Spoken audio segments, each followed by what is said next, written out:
Hello, JPU family. Welcome to another episode. Guys, there's a political question that is quietly shaping the future of one constituency. Who is best positioned to unseat PNP's Nekiesha Burchell? Is it former MP Ann Marie Vaz, who represented the JLP? Is it Venisha Phillips, PNP crossover, no JLP member? Is it Michelle Charles, former JLP MP, a fresh but tested political face?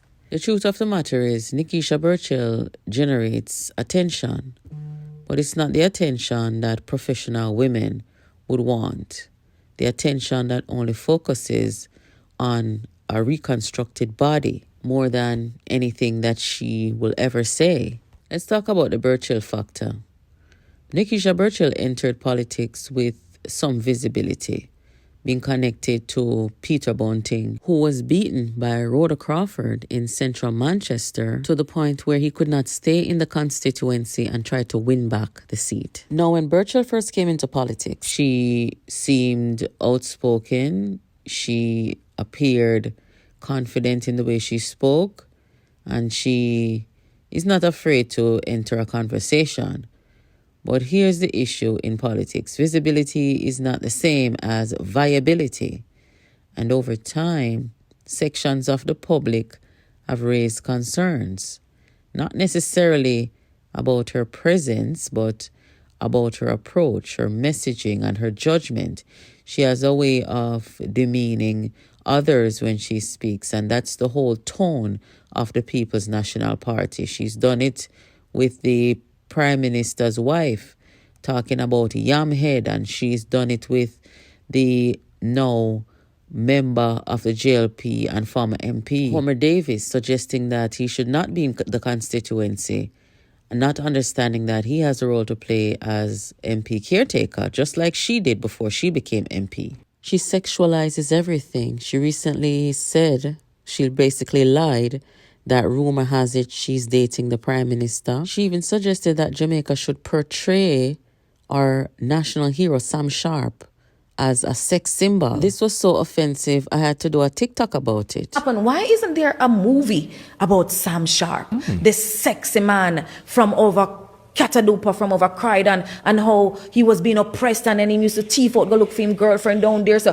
why aren't we making our story sexy and attractive? Politics requires consistency. It requires discipline, restraint, and credibility. And when a politician becomes known more for a controversy than for policy, that's when opponents start circling. And now, whether fair or unfair, public perception matters. And in Jamaican politics, perception often decides elections. Let us ground the discussion now. What does it take to defeat an incumbent? To unseat an incumbent, a challenger must bring three things. 1, ground strength. They can mobilize voters on the ground. 2, credibility. Do people trust them to represent the constituency? And 3, contrast. Can they clearly show why they are the better choice? Because elections are not just about who you are. They are about how you compare. So let's examine the contenders here. These are contenders that have been thrown into the discussion over here on JPU. We were talking last night, and some people threw out Venisha Phillips, some people threw out Ann Marie Vaz. I threw out Michelle Charles. And some of you agree, some of you said otherwise. But let's look at Ann Marie Vaz, her experience and structure in East Portland. Ann Marie Vaz brings something very powerful. 1, her experience, right? She has already served as Member of Parliament. She's worked within government systems. She's built political network. And that matters because elections are not just emotional. They are organizational. She has some strengths. She has an established political machinery. She has a name recognition, and she has a proven ability to work and to win. Can she energize young voters? Yes. Does she represent continuity or the past? I think she represents continuity because I've never seen before when she lost that election recently. I've never seen where so many people come out and cuss the people them of East Portland and say, what is wrong with you? Every day the woman work. So she has that as her record. Venisha Phillips. Now this is where things get interesting. Venisha Phillips represents something rare. She left the PNP and joined the JLP. Some would argue that that creates both an opportunity and a risk. What are her strengths? Insight into both political bases, the ability to attract swing voters. She has a way of presenting a narrative. When she was campaigning for Andrew Holness, she presented this narrative to Jamaica that this government is transforming Jamaica, and I think it worked. She presented the narrative that the PNP of today is not viable, and that worked. There are a few people who are going to question her or, throw this idea out there that you can't trust her because she left one party and went to the other. To me, that holds no weight. These are things that happen. Michelle Charles, she to me is still a fresh face in the politics, right? A different type of candidate. She's spent, I think, most of her life in the United States, but stayed connected to her family and her root. She's smart. She's had political exposure all her life, being the daughter of Pernell Charles. She basically come from a family of political legacy. She's already established herself as a politician in Jamaica. Her strength is she, to me, still has a new energy.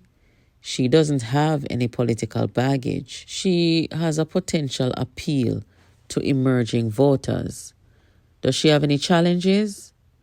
Can she command the constituency? Does she have the machinery to win? Because sometimes freshness is attractive, but elections are won on structure. Let's be honest.